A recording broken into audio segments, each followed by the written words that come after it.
Hi guys, எல்லாரும் எப்படி இருக்கீங்க? சூப்பராக இருக்குன்னு நினைக்கிறேன். ஸோ எல்லாருமே வேற இருக்கீங்க. ஸோ நோன்பு முடிஞ்சிருக்கு, எல்லாருமே ரம்ஜான் வாழ்த்துக்கள்.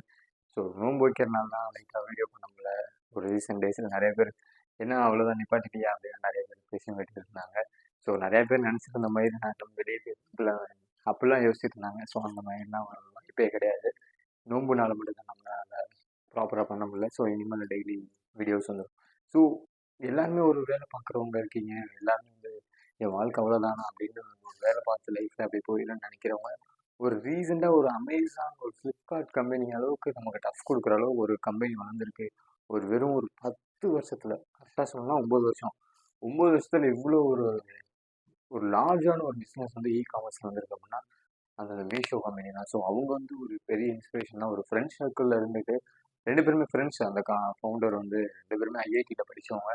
2015 தான் அந்த கம்பெனி ஸ்டார்ட் பண்ணுவாங்க. ஸோ அந்த மாதிரி ஒரு கம்பெனி ஸ்டார்ட் பண்ணி ஒரு 9 வருஷத்தில் நடுவில் அதை பற்றிலாம் ஸ்கேம்லாம் நடக்குது அதில் அப்படின்னு சொல்லியிருப்பாங்க. ஒரு டைம் வளர்றான் அப்படின்னா அதை பற்றி நிறையா குறைகளும் நிறைகளுமா குற்றம் கண்டுபிடிக்க முடியாத நிறைய பேர் தெரிவாங்க. ஸோ அந்த கம்பெனி பேஸ் பண்ணி நிறைய பேர் வந்து ஸ்கேம் பண்ணுற மாதிரி சொல்லிட்டு இருந்தாங்க. ஆனாலும் அந்த கம்பெனி பேர் 2015 ஸ்டார்ட் பண்ணி வெறும் 9 வருஷத்தில் இன்ன வரைக்குமே ஒரு 11 கோடிக்கு மேலே ஒரு கஸ்டமர்ஸ் வச்சுருக்காங்க. அவ்வளோ ஒரு டேட்டா இருக்குது அவங்கள்ட்ட. அப்படி ஒரு கஸ்டமர் அவங்கள்ட்ட யூசர்ஸ் இருக்காங்க. அது போக அவங்களோட ஆப் டவுன்லோட்ஸ்லாம் ஒரு 2 lakhs மேலே இருக்குது. எக்ஸாக்டாக தெரியல, ஆனால் 2 lakhs மேலே கண்டிப்பாக இருக்குது. அது போக அவங்களோட நெட்ஒர்த்து பார்த்தீங்கன்னா ஒரு ஸ்டார்ட் அப் 9 இயர்ஸில் அவங்களோட இவ்வளோ $720 பில்லியன். நம்ம நாட்டுக்கு ரெவன்யூ பார்த்தீங்கன்னா ஒரு 5700 crores வரும். ஸோ அந்த அளவுக்கு வந்து ஒரு 9 இயர்ஸில் அவங்க வந்து ரெவன்யூ ஜென்ரேட் பண்ணியிருக்காங்க. வெறும் ஒரு டெல்லி ஐஐடியில் படித்தவங்க இவங்க வந்து வேலை பார்க்குறாங்க. இவங்க வேலை பார்த்துட்டு இவங்க ஃப்ரெண்ட்ஸ் 2 பேர், இவங்க 2 பேருமே வந்து ஆதித்யா வர்மன் வரும், ஆதித்யான்னு வரும், அந்த நேம் நான் பக்கத்தில் போடுறேன். இன்னொருத்தவர் வந்து சஞ்சய்னு வரும். ஸோ அவங்க 2 பேருமே சஞ்சய் இல்லை சஞ்சீவ், இவங்க 2 பேருமே சேர்ந்து தான் ஸ்டார்ட் பண்ண இந்த ஸ்டார்ட் அப் கம்பெனி ஒன்று. ஃபஸ்ட்டு வந்து ஃபேஷனர்னு ஒரு கம்பெனி ஸ்டார்ட் பண்ணுறாங்க. அவங்க லோக்கல்குள்ளே பண்ணுறாங்க. டெலிவரி பண்ண டிமாண்ட் இருக்கனால இவங்க வந்து இது லோக்கல்குள்ளே மட்டும் தான் பண்ண முடியும்னு சொல்லி அந்த ஸ்டார்ட் அப் வந்து ஃபெயில் ஆயிடுச்சு. அப்புறம் 2016 இன்னொரு கம்பெனி ஸ்டார்ட் பண்ணுறாங்க. ஸோ அந்த கம்பெனி பேர் தான் மீஷோ. ஸோ அந்த மீஷோ கம்பெனி வந்து ஒரு ரீஎஸ்டாப்ளிஷ் பண்ணி ரொம்ப ஒரு ஐடியா பண்ணி காமர்ஸ் மூலமாக பயங்கரமான ஒரு டெவலப் ஆன ஒரு கம்பெனி வந்து ஷார்ட் டைமில் இவ்வளோ பெரிய கஸ்டமர்ஸ் ரீச் ஆகுது.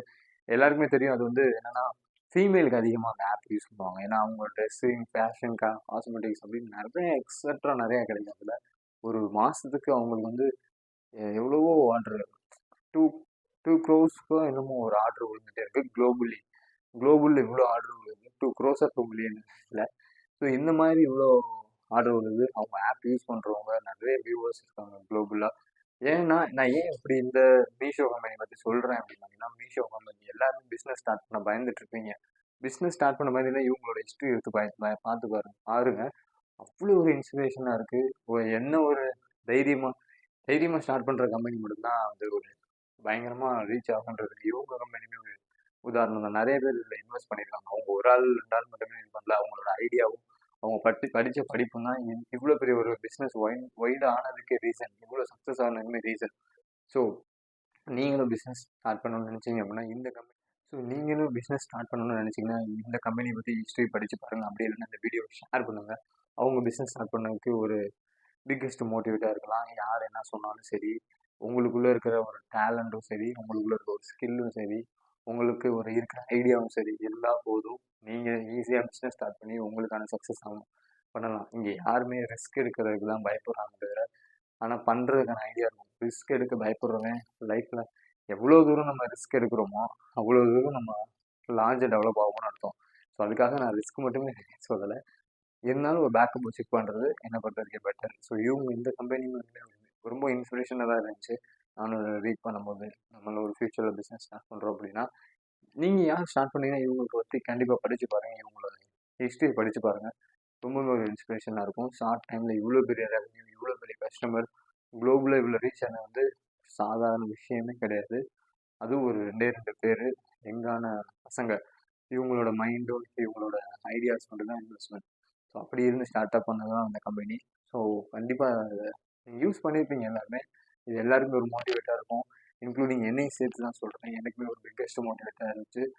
நம்ம எவ்வளோ தான் வீடியோ போட்டுகிட்டே இருக்கோம், வியூஸ் வர மாதிரி, சப்ஸ்கிரைபர் மாதிரி அப்படின்னு நம்ம கவலைப்பட்டுட்டே இருந்தாலும் உனக்குன்னு ஒரு நாள் சக்ஸஸ் கிடைக்கும். நானும் அந்த வேலையை நீ பண்ணிகிட்டே இருக்கணும்னு சொல்லுவாங்க கன்சிஸ்டன்சியாக. ஸோ அதுக்கு இவங்க உதாரணம். கன்சிஸ்டன்சியாக ஒரு 10 வருஷம் கழிச்சு இவங்களுக்கு எவ்வளோ பெரிய சக்ஸஸ் வந்திருக்கு அப்படின்னா, எந்த ஒரு பிஸ்னஸும் சரி, எந்த ஒரு வேலையும் சரி, ஸ்டார்ட் அப்பில் உங்களுக்கு ஒரு சக்ஸஸ் இருக்காது. நீங்கள் அதை கன்சிஸ்டன்சியாக என்ன ஒரு விஷயம், ஒரு ஐடியா எடுத்துக்கணும், அந்த ஒரு ஐடியாவை நீங்கள் வந்து ஃபாலோ பண்ணிகிட்டே இருக்கணும். அந்த ஒரு ஐடியாவுக்காக அந்த ஒரு ஐடியா தான் உங்கள் லைஃப் அப்படின்னு நீங்கள் ஃபாலோ பண்ணி ட்ராவல் பண்ணிகிட்டே இருந்தீங்கன்னா அதில் கண்டிப்பாக உங்களுக்கு சக்ஸஸ் கிடைக்கும். அந்த ஒரு ஐடியா என்னன்றதை வேகமாக கண்டுபிடிங்க. வேகமாக ஜெயிக்கணும் லைஃப்பில். அதனால் லேட்டாக ஜெயிக்கிறோம்னு சொல்கிற போது தான் ஒரு ஞாபகம் வருது. ஜெயிக்கணும்னா இதான் உங்கள் மனசை நீங்கள் ஜெயிச்சா போதும். நீங்கள் ஹாப்பியாக இருந்தால் போதும். இன்னொருத்தவங்க சந்தோஷப்படணும்னு எப்போவுமே ஜெயிக்காதீங்க. அது உங்களோட சந்தோஷம் போயிடும். நீங்கள் ஹாப்பியாக இருக்கிறதுக்காக நீங்கள் ஜெயிச்சா போதும். இன்னொருத்தவங்க நம்ம ஹாப்பி பண்ணணும்னு நினச்சா நம்மளோட சந்தோஷம் போயிடும். ஸோ இந்த வீடியோ பிடிச்சிருக்குன்னு நினைக்கிறேன். இந்த வீடியோ புரிஞ்சிருக்குன்னு நினைக்கிறேன். ஸோ ரொம்ப முடிஞ்சது. ரொம்ப நாள் கழிச்சு பண்ணுற வீடியோ இது. ஸோ அவ்வளோதான் கைஸ். வேறு ஏதாவது டாபிக் பேசணும் அப்படின்னு நினச்சினாலும் கமெண்ட் பண்ணுங்கள். ட்ரெண்டிங்காக என்ன இருக்குன்னு பார்த்துட்டு, கரண்ட் அஃபேர்ஸ் பார்த்துட்டு நானும் வரேன். ஸோ ஒரு 1 வீக் ஆச்சுன்னு நினைக்கிறேன் வீடியோ மேக் பண்ணி. ஸோ இந்த வீடியோ பிடிச்சிருந்தா லைக் பண்ணுங்கள், ஷேர் பண்ணுங்கள், சப்ஸ்கிரைப் பண்ணுங்கள். உங்கள் ஃப்ரெண்ட்ஸ் யாரும் பிஸ்னஸ் ஸ்டார்ட் பண்ணணும்னு நினச்சாங்க அப்படின்னா இந்த வீடியோ கண்டிப்பாக ஷேர் பண்ணிவிடுங்க. அவங்களுக்கு ஒரு வேலை யூஸ் ஆகலாம். இன்னொரு வீடியோவில் நான் நானே பார்க்குறேன் கைஸ். Bye guys.